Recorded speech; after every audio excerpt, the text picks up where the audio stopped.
तो भैया सबसे पहले तो सारे लोगों को हमारी तरफ से होली की हार्दिक शुभकामनाएं। थोड़ा सा कंफ्यूज हूं मैं क्योंकि हमारे यहाँ आज है, किसी के यहाँ कल है, तो एडवांस में लोग और जिन्होंने आज मनाई उनकी होली कैसी गई वो आप हमें बता सकते हो कमेंट सेक्शन के अंदर। मैंने तो इस बार देखो, आई थिंक पिछले कुछ सालों में शायद सबसे ज्यादा एंजॉय किया। सबसे पहले होली की बात चल रही है तो रंग बिरंगे सेथ रॉलिंस के बारे में बात कर ले, और सही से बताना भाई, देखो झूठ मत बोलना।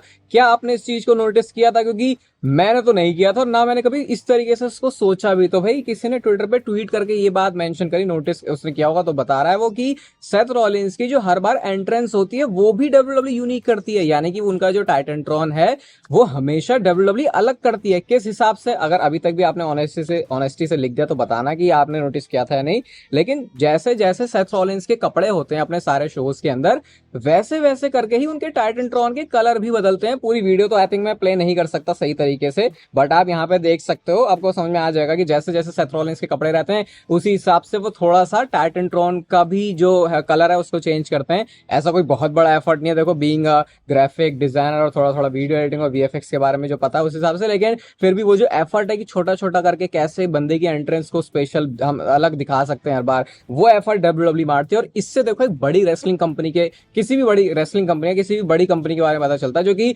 छोटी छोटी चीजें, ऐसी डिटेल जिसके बारे में शायद फैंस उतना केयर नहीं करेंगे, शायद रियलाइज भी ना करें कि ऐसा कुछ हुआ था, लोग उसके बारे में भी ध्यान देते हैं। तो आप बताना सही में, देखो आप झूठ मत बोलना कि आपने क्या नोटिस किया था। और वेलकम है आपका वॉइस ऑफ रेसलिंग के एक और नए एपिसोड में। सबसे पहले स्टार्ट करते हैं ड्रू मैकिंटायर से। और जितने भी ये ड्रू मैकिंटायर के फैंस आप देख रहे हो अभी इस वीडियो को, आपके कलेजे को थोड़ी तो ठंडक पहुंचने वाली है इस बात से, जो कि ड्रू मैकिंटायर ने अपने रेसलमेनिया के बारे में बोली है। तो बंदे ने बिल्कुल ऑनेस्टी से, एकदम कह सकते हो बोल्ड तरीके से भी, और बिल्कुल हार्ट टू हार्ट जैसा कुछ ये बोला उन्होंने, क्योंकि काफी सारे लोग हेजिटेट भी कर सकते हैं इस बारे में बात ही करने से। तो ड्रू मैकिंटायर से पूछा रेसलमेनिया के बारे में क्या सीन चल रहा है, तो वो कहते हैं कि देखो अब क्योंकि मैं एक वर्ल्ड चैंपियनशिप के मैच में नहीं हूं, जो 2024 सालों पूरा रहा है वो मेरे और सीएम पंक के बारे में ही रहा है, जिसमें 90% मेरा रोल था। तो कहते हैं कि अब अगर मैं वर्ल्ड टाइटल मैच में नहीं हूं तो इतना तो है कि कुछ ना कुछ तो ऐसा होगा जिसमें लोग इन्वेस्ट करेंगे ही करेंगे, क्योंकि मैं ड्रू मैकिंटायर हूं। तो इस कॉन्फिडेंस से वो बोलते हैं। और कहीं ना कहीं एक ये बात भी दिखाता है कि ड्रू मैकिंटायर ने कैसे इसको रियलाइज कर लिया है कि चलो अगर उनको बहुत बड़ा कोई रेसलमेनिया में स्पॉट नहीं मिल पा रहा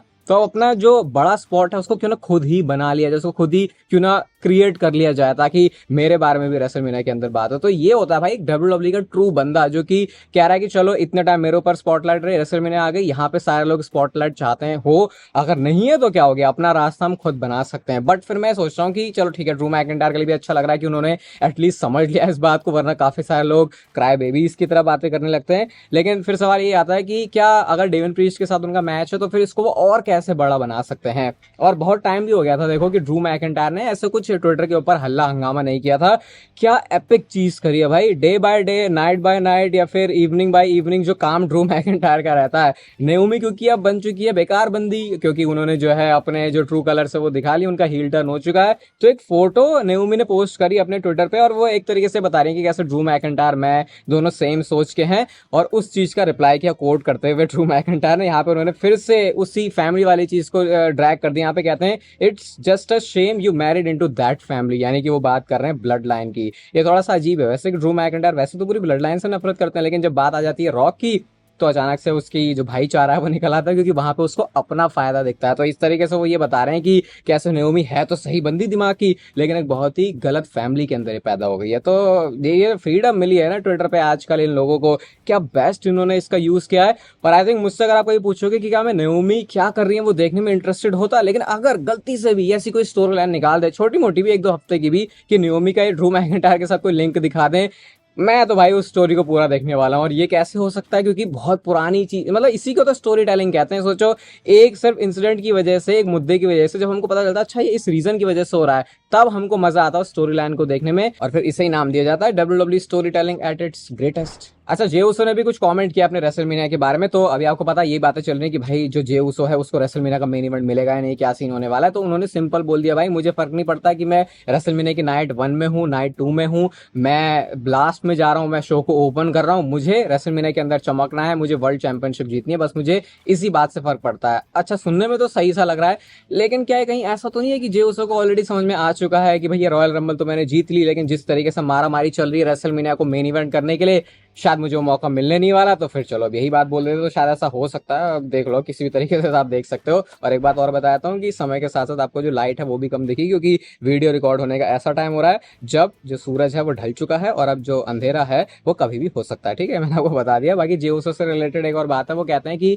रोमन रेंज के साथ भी जब मेरी फ्यूड हुई थी तो मैंने कभी अपने आप को इतना हाईली रेट किया नहीं था कि मैं डिलीवर कर सकता हूँ। तो शायद अगर मेरे को रॉक के साथ भी कुछ करने को मिल जाए, क्योंकि वहां पे भी फैमिली वाला एंगल होगा, तो वो डेफिनेटली करने में मैं इंटरेस्टेड हूँ। क्योंकि अब रॉक जो है ऑब्वियसली आपको पता है वो बेकार बंदा है, तो जेउसो के साथ बन तो सकती है उनकी कहानी। पता नहीं, मैं तो वैसे ही बोलूंगा कि जेउसो की प्रोमो स्किल्स काफी, मतलब मैं अभी भी ओपिनियन फॉर्म नहीं कर पाता उस पर। ऐसे लोग तो सीधे बोल देते बकवास है, बेकार है। आई थिंक मैं वैसा भी नहीं बोलूंगा, लेकिन वो उस लेवल पे तो नहीं है। देखो ये मैं कह सकता हूँ कि जिस तरीके के सीन के अंदर अभी वो एंटर कर रहे हैं, क्योंकि उनकी एक टोन ही अलग है, उनका स्टाइल ही बिल्कुल अलग है, तो वो काफी डिफरेंट कैटेगरी के अंदर उनको लेके जाता है। बट ऐसा कुछ एंगल अगर दिखा दे तो, क्योंकि फैमिली वाली कहानी है, तो मतलब फिर तो उसका कहीं से भी सेंस बना सकते हैं। ये देखो इतने साल हो गए जॉन सीना का हमने कभी भी हील टर्न नहीं देखा था, फाइनली अब जाके जॉन सीना हील बने हैं। लेकिन ऐसा हुआ क्योंकि इतने साल तक इसको रोक के रखा गया था। तो जिम रॉस जो कि उस जमाने से डब्ल्यूडब्ल्यू के साथ हैं, जब डब्ल्यूडब्ल्यू बिल्कुल फलना फूलना उभरना शुरू हुई थी, विंस मैकमैन को उन्होंने बहुत ही करीब से देखा। तो वो ये कहते हैं कि एक जो बहुत बड़ा रीजन मुझे हमेशा से लगा विंस को देख के, वो यही था कि क्योंकि जॉन सीना की मर्चेंडाइज सेल बहुत तगड़ी होती थी, और ये वो पीरियड भी था डब्ल्यूडब्ल्यू के अंदर जब एक अच्छे सुपरस्टार को ही लोग ज्यादा अप्रिशिएट करते थे। ऐसा नहीं होता था कि जैसे आजकल बैड गाइस को भी लोग बहुत ज्यादा अप्रिशिएट करते हैं, उनकी टी शर्ट्स वगैरह सब लेते हैं, लेकिन उस टाइम पे थोड़ा सा अलग था। मतलब अभी आप कंपेयर करोगे ना तो उस हिसाब से कह रहे हैं, वैसे ऐसा नहीं था कि बिल्कुल ही मामला खत्म सा था। तो एक बहुत बड़ा रीजन था कि कभी भी जॉन सीना का जो हील टर्न है वो नहीं हुआ। एक वीडियो के अंदर ही मैं बात कर रहा था, ये एक जो मर्चेंडाइज नई वाली आई है जॉन सीना की, भाई मतलब यार ऑलमोस्ट 20 साल हो गए हैं अब तो डब्ल्यूडब्ल्यू देखते हुए, हमें भी पता है ये वही वाली मर्चेंडाइज है जॉन सीना की, जिसके साथ उन्होंने रॉयल रंबल में भी हमने देखी थी, वहां से काफी फेमस है जो उनका रिटर्न हुआ था, हसल लॉयल्टी रिस्पेक्ट की। मुद्दा मुझे ये नहीं पता, सब्जेक्ट ये है कि ये पीछे जो प्रिंट है, मैंने तो उस हिसाब से कहा था कि ये नई मर्चेंडाइज है उसकी, क्योंकि मुझे तो शायद ऐसा कुछ याद आ नहीं रहा कि जॉन सीना के पीछे भी ऐसा प्रिंट था। तो ये मुझे जिसको पता है वो करेक्ट करके बता सकता है कि क्या था यहाँ पे, क्योंकि मेरे को आगे का तो याद है, प्रिंट तो ये था, पीछे वाला शायद मतलब मेरे को कभी नोटिस नहीं हो रहा कि मैंने कभी ऐसा देखा। बाकी हो सकता है मेरी मेमोरी थोड़ी सी बेकार हो। और हाँ, एक चीज आप लोग और पूछ रहे थे यार, क्यों पड़ती है पूछने की जरूरत यार, अब तो अगर एक्टिव चैटर इतने सालों से तो समझ में आ जाना चाहिए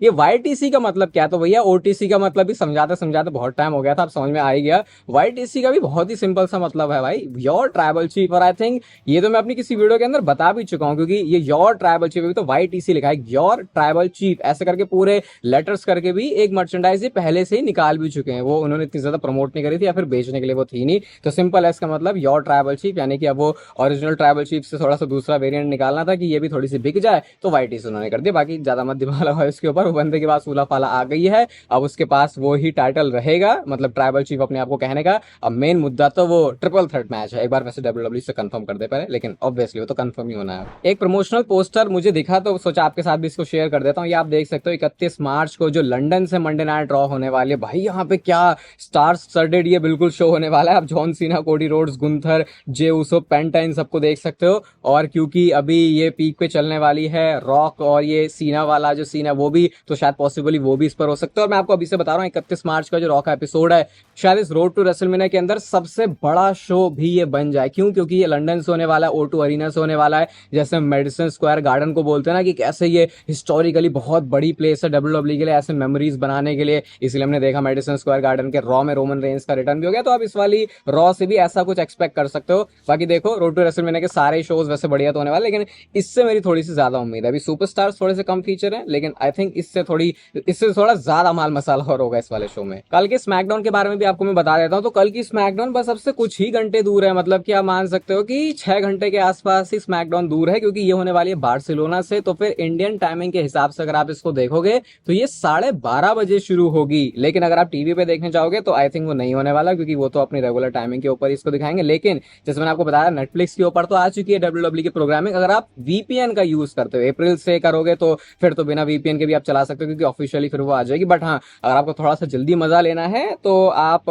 12:30 बजे वीपीएन लगा के नेटफ्लिक्स के ऊपर देख सकते हो, आपको जो पूरा मजा है वो मिल जाएगा। आई थिंक मैं तो नहीं करने वाला ऐसे, क्योंकि मेरे को थोड़ी सी नींद प्यारी है, थोड़ा अच्छे से नींद लेके तभी सुबह उठ के बनाएंगे। बाकी क्या पता इंस्टाग्राम पे अगर कुछ ऐसा चल रहा होगा तो मैं क्या पता शेयर भी कर दूं उससे रिलेटेड। एलिमिनेशन चेंबर के अंदर एक तगड़ी वाली लाइन, एक तगड़ा वाला बॉम्ब ड्रॉप कर दिया था, एफ बॉम्ब ड्रॉप कर दिया था कोडी रोड्स ने, जब उन्होंने बोला था रॉक गो एफ योरसेल्फ। तो आई थिंक मैंने इसके ऊपर थोड़ी सी चर्चा भी करी थी, इसके ऊपर थोड़ी सी बात भी करी थी कि ये बात बोली गई है तो मतलब कि इसके बहुत बड़े मतलब हैं, और मतलब कुछ ऐसे ऐसे हैं कि WWE ने ऑलरेडी एक मर्चेंडाइज, एक टी शर्ट के ऊपर, आप कह सकते हो टी शर्ट या अलग अलग चीजों के ऊपर काम करना शुरू कर दिया है, जो कि इस चीज को और ज्यादा प्रमोट करने वाली, क्योंकि WWE के हिसाब से उन्होंने एफ बॉम्ब ड्रॉप किया है तो यानी कि बड़ी चीज हो गई है। अब इसके ऊपर पैसा तो ये तगड़ा वाला छापने वाले, तो आपको बहुत जल्दी हो सकता है इसकी कोई मर्चेंडाइज वगैरह भी दिख जाए। और मुझे ऐसा क्यों लग रहा है कि ये वाले जो चैंट हैं वो अब इस पूरी फ्यूड के अंदर काफी ज्यादा हमको सुनने को मिल सकते हैं, ये जो कोडी रोड्स और जॉन सीना की होगी। पिछले 24 घंटों के ऊपर इसके ऊपर तो भाई बहुत सारी बातें हो चुकी हैं, और शायद हमको नया जो टैग टीम नेम है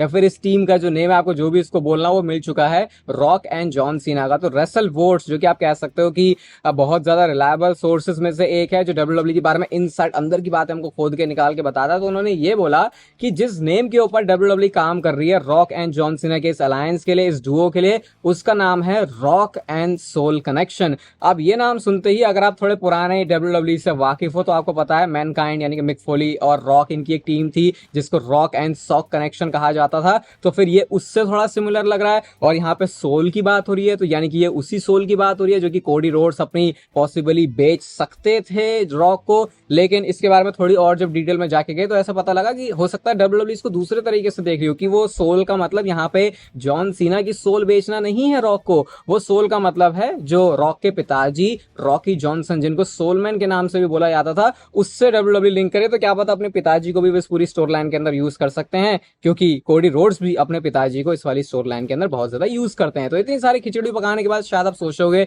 कि अच्छा नाम है, बेकार लगेगा, ऐसा लगेगा, वैसा लगेगा, अरे ये तो ऐसा था या जो भी है। बट उससे पहले मैं आपको फिर से रोकना चाहूंगा, क्योंकि ब्रायन गेविट्स जो कि रॉक के लिए रिस्पॉन्सिबल होते हैं क्रिएटिवली, उनके लिए WWE में चीजें कैसी चलेंगी, उन्होंने उसी वाले ट्वीट को कोट करते हुए लिखा, योर सोर्सेस आर ड्रंक। यानी कि इससे हम ये मान सकते हैं कि ये जो सारी बात फैली है वो एकदम गलत है। यार देखो, मैं बोलता हूं ना कि ये जो दो चार ऐसे सोर्सेस हैं, वो जब कोई बातें इंटरनली निकाल के लेके आते हैं तो या तो वो सच होती हैं या फिर WWE लास्ट में कोई प्लान्स में चेंज कर देती है। तो मैंने क्या देखा कि जैसे ही ये चीज बाहर आउट हुई, लोगों ने बहुत तगड़ा वाला इसके ऊपर बोलना शुरू कर दिया, भाई ये भी कोई टीम का नेम है, तो ऐसा लग रहा है कि तुमने AI से, चैट GPT से या फिर दो चार शब्दों को मिला जुला के कुछ भी बना दिया। तो क्या पता ये प्लान में फिर चेंज कर रहे हो कि यार ये सुनने में तो अच्छा नहीं लग रहा लोगों को, तो क्यों ना इसको हम ओरिजिनल प्लान को ही फिर से निक्स कर देते हैं। ऐसे तो कुछ भी हो सकता है देखो, बट ब्रायन गेविट्स ने बोला तो शायद ऐसा हो सकता है कि इस वाले प्लान के साथ WWE जाए ना, करना है कोई, देखो कुछ भी कर सकते हैं, बट WWE के लोगों के ऊपर ज्यादा भरोसा मत करना। वो बैड ब्लड में वो जो 1 2 3 किया था, उस चीज को अगर ये जॉन सीना से लिंक कर सकते हैं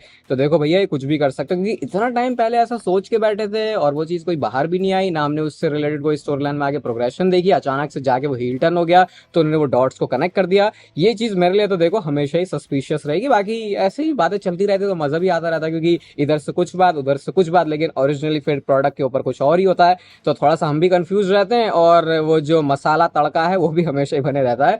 जाते जाते आपको ब्रॉक लेसनर के बारे में भी कुछ बता देता हूँ, बहुत टाइम से कुछ डिस्कस किया नहीं इसके बारे में। तो भाई ब्रॉक लेसनर की बस एक फोटो ही आई है, उसमें मैं देख के ये तो बता सकता हूँ कि ये बंदा घर में बिल्कुल तैयार ही बैठा है कि जैसे ही मुझे WWE से अगर कॉल आता है तो अगले ही शो में अपना रिटर्न कर लूंगा। क्योंकि ब्रॉक लेसनर को हमेशा देखोगे, कभी भी देखोगे, फिजिक, उनका लुक, उनका रहन सहन, चाल, वो सब कुछ ऐसे लगता है कि वो एकदम इन रिंग कॉम्पिटिशन के लिए रेडी है। तो ये आप इसमें पॉजिटिव ढूंढ सकते हो। बाकी मैंने आपको ब्रॉक लेसनर के बारे में अलग अलग वीडियोस के अंदर बहुत सारी बातें बताई हैं, तो वही मेरा ओपिनियन रहेगा अभी भी कि चलो पहले केस के ऊपर क्या चल रहा है वो देख लेते हैं। बाकी ये वीडियो आपको यहाँ तक देख के अच्छी लग गई हो तो इसको लाइक जरूर कर देना, चैनल को सब्सक्राइब कर दो ऐसा और मस्त WWE से रिलेटेड कंटेंट के लिए, और तब तक फिर लेते रहो जिंदगी के मजे।